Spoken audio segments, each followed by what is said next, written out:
দীর্ঘ কয়েক ঘন্টা পরিশ্রমের ফল। বলো কেমন হয়েছে? অত দূর থেকে কাটাতে দিয়েছে আমাকে, বিশ্বাস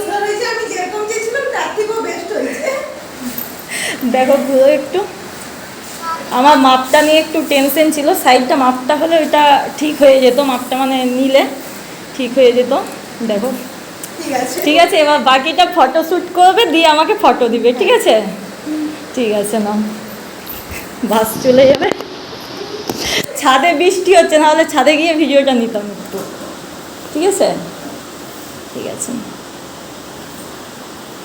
ওর ড্রেসটা অর্ডার করেছিল কিছুদিন আগেই, তো মিশোতে একটু লেট হয়ে গিয়েছিল থানগুলো আসতে, তো যার জন্য সময় মতো কাটানো হয়নি। তো কালকে ও চলে যাবে বলতে ও উড়িষ্যায় থাকে, তো থাকে নয়, ওখান থেকেই ও কাটাতে দিয়েছিল।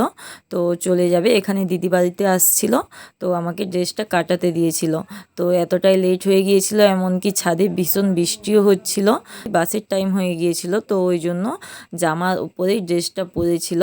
তো পরে দেখলাম যে ঠিকই আছে, তো মাপটা নিয়ে করলে একদম পারফেক্ট হতো, একটু টাইট হয়েছিল, তো সেটা আমি ঠিক করলাম। আর দেখো এখানে কাজ করতে লেগেছিলাম, তো কয়েক ঘন্টা টাইম লাগলো, তো জিনিসটা টাইম লাগলো, খুব সুন্দর জিনিসটা হয়েছে, এমনকি সাদা তো দেখতে ভালোই লাগে। তো তোমাদের কেমন লেগেছে জানিও। Tata, good night.